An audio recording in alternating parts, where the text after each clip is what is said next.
Assalamualaikum warahmatullahi wabarakatuh.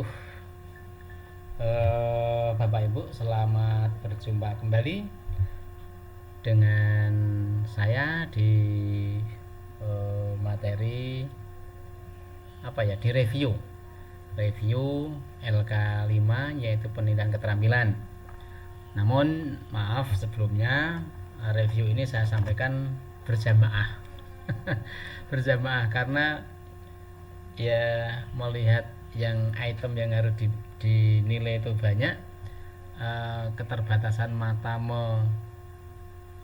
memandang layar, maka maaf saya harus berikan secara umum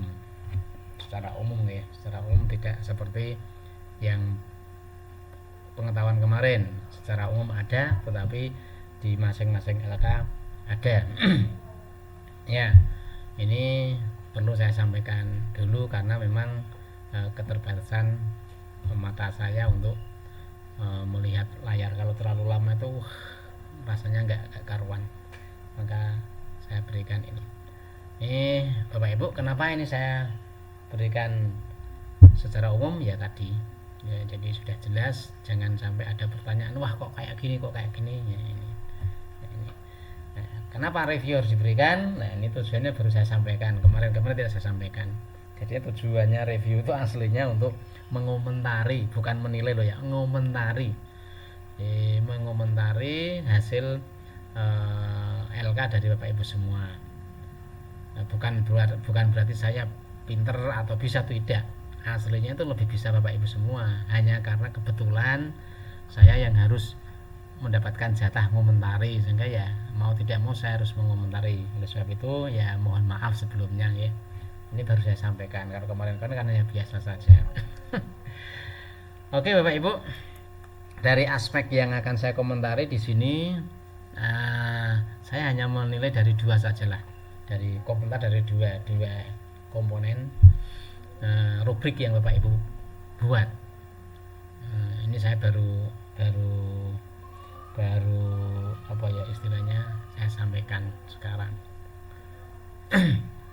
Tapi yakinlah, dan saya juga yakin bahwa Bapak Ibu semua sudah lebih tahu dari saya ya.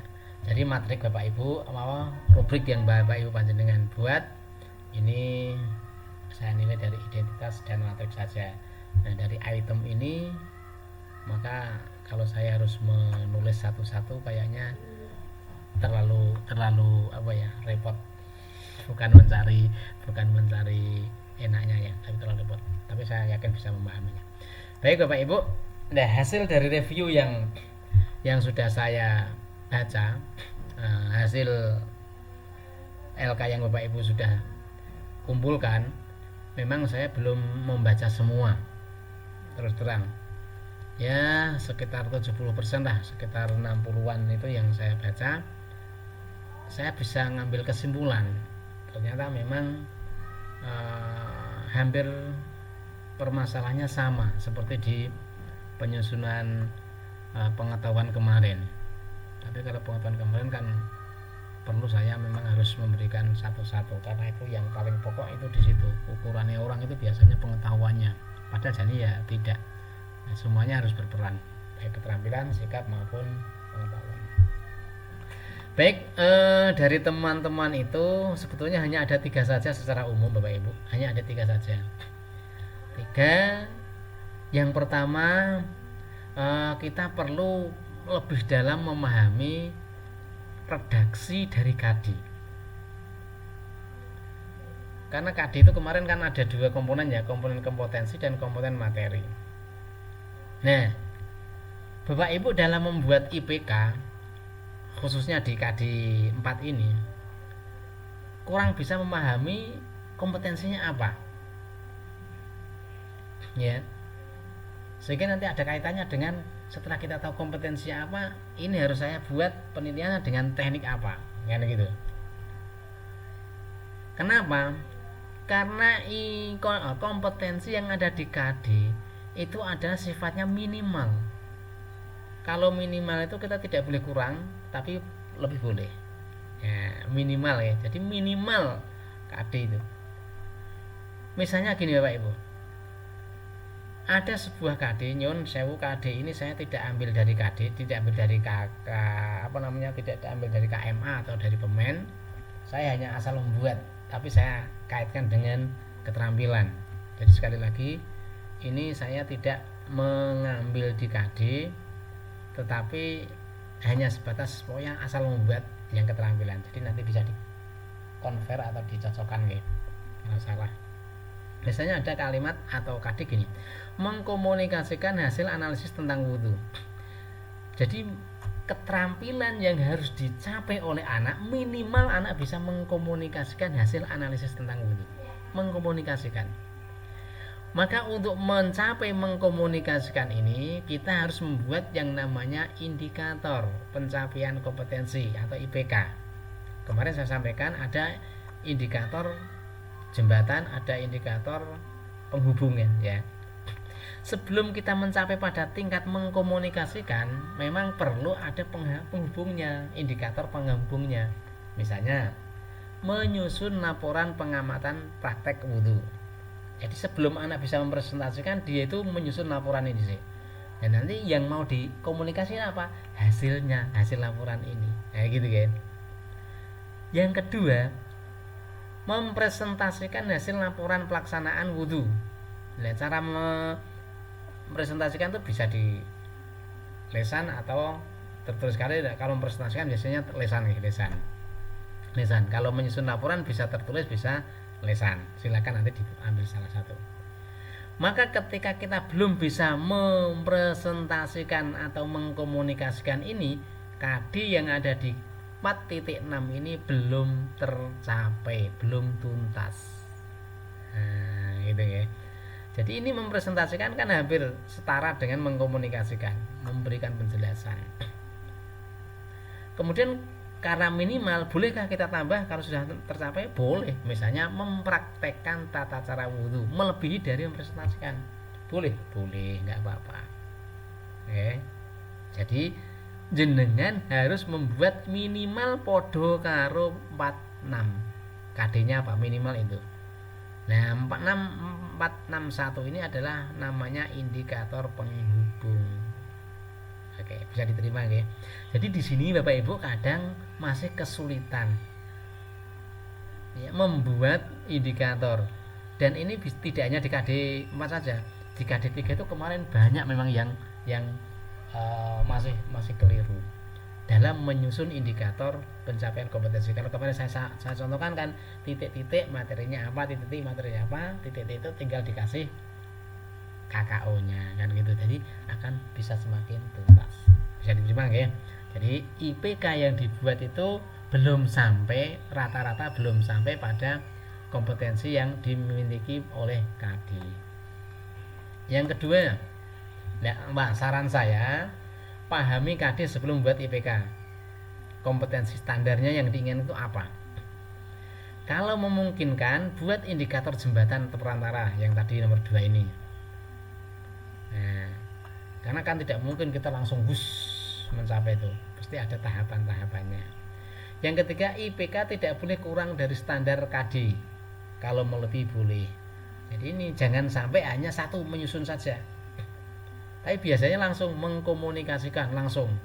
Yang dikomunikasikan apa kita tidak tahu. Padahal otomatis kalau yang mau dikomunikasikan dan hasil ininya, pengamatannya dari sini, hasil laporannya apa itu. Ini adalah saran saya. Jadi pahami kompetensi dasar baik di KD 1, KD 2, KD 3 maupun KD 4 semua sama. Pahami dulu kompetensi dasarnya atau KD-nya kayak apa. Yang nomor 2, masih sulit menentukan jenis penilaian yang sesuai dengan KD. Jadi KD ini tak nilai gue apa sih? Apa nganggo proyek atau nganggo praktek, unjuk kerja atau portofolio? Nah, gitu ya. Jadi masih sulit. Kenapa? Manfaatnya pemetaan ya kayak gitu Bu. Jadi ini materi ini cocoknya sampai portofolio. Materi ini cocoknya karo praktek. Materi ini cocoknya dengan proyek. Nah gitu ya. Ini. Jadi sekali lagi pahami itu. Contoh KD 42 menceritakan kembali isi teks ulasan cerita novel. KD ini cocok dinilai dengan apa? Apakah portofolio atau praktek atau proyek atau apalah terserah.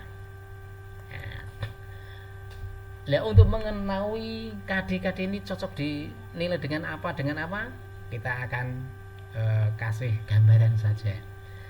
KD yang bisa dinilai dengan praktek itu biasanya materi yang bersifat prosedural biasanya itu.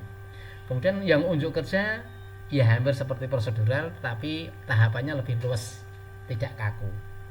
Kalau proyek biasanya materi yang bersifat penyelesaian masalah, hitung-hitungan. Kalau portofolio biasanya KKO-nya itu sejenis setara dengan prosedural dan penyajian data, biasanya kayak gitu. Kalau produk hampir sama dengan portofolio, yaitu bisa menyajikan data. Ini contoh untuk mengenal saja, ini hanya sekilas loh, nanti bisa dipahami lebih lanjut. Oke. Jadi sekali lagi kesulitan untuk menentukannya. Yang nomor 3, masih sulit membuat instrumen rubrik, ya, membuat alatnya. Misalnya ada 3 KD atau 4 KD yang sejenis bertingkat, menceritakan kembali isi teks tentang apa secara tertulis lisan, menyajikan tanggapan tentang karya, menyajikan teks persuasi, menyajikan teks saran. 4 KD ini Bapak Ibu biasanya ada dalam 1 semester. Nah, kemarin ada yang tanya portofolio bagaimana bedanya dengan proyek dengan LK atau lembar kerja siswa. Kalau lembar kerja siswa itu saya katakan itu ya kumpulan-kumpulan hasil kerja siswa. Tapi kalau portofolio itu dalam waktu tertentu, kompetensinya tertentu. Maka ini akan melihat kompetensinya apa, cocoknya apa, kita buat apa, apakah portofolio ataukah proyek ataukah produk. Kalau melihat ini Bapak Ibu, karena ini nanti dari KD 41, 42, 43, 44 itu adalah sama-sama, yaitu tentang teks, dan dia akan menyampaikan baik secara lisan atau tertulis. Maka ini KD semacam ini, karakteristik semacam ini bisa dinilai dengan sistem portofolio. Nanti untuk mengetahui perkembangan, ngomongnya pertama piye, ngomongnya kedua piye, ketiga piye, keempat piye, nanti kita akan buatkan instrumennya. Ini harus dipahami benar, ya. Nah, contoh 4 KD tersebut memiliki kegiatan pembelajaran yang sama, yaitu menyampaikan suatu cara menyampaikan bagaimana. Ambil satu misalnya kita dengan cara lisan. Dari KD yang tadi dibuat IPK begini.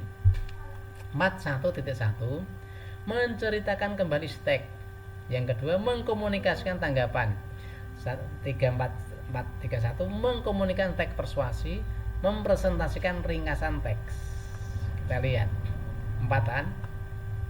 Berarti anak ini nanti akan kita nilai carane ngomong nang ngarep kelas, kan gitu. Sama-sama. Nah, ini akan kita buat portofolio.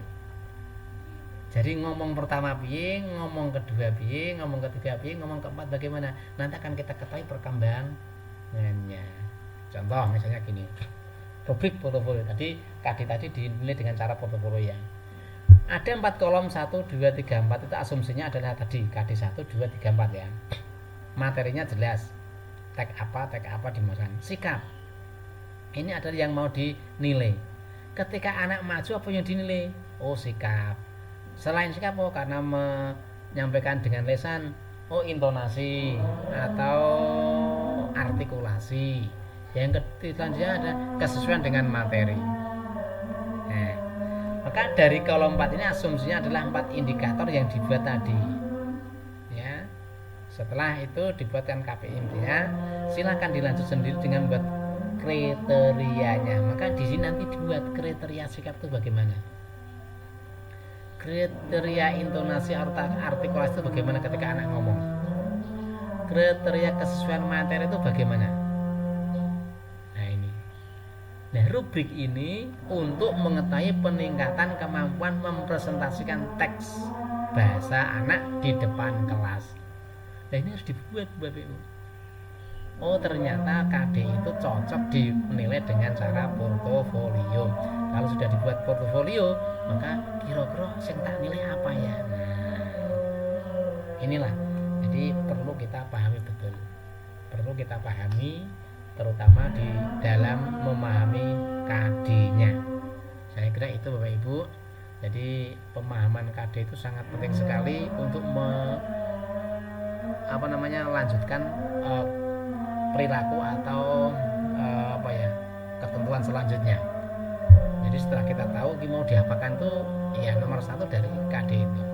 Saya kira itu, terima kasih. Nanti bisa dilanjut di diskusi. Saya kira assalamualaikum warahmatullahi wabarakatuh.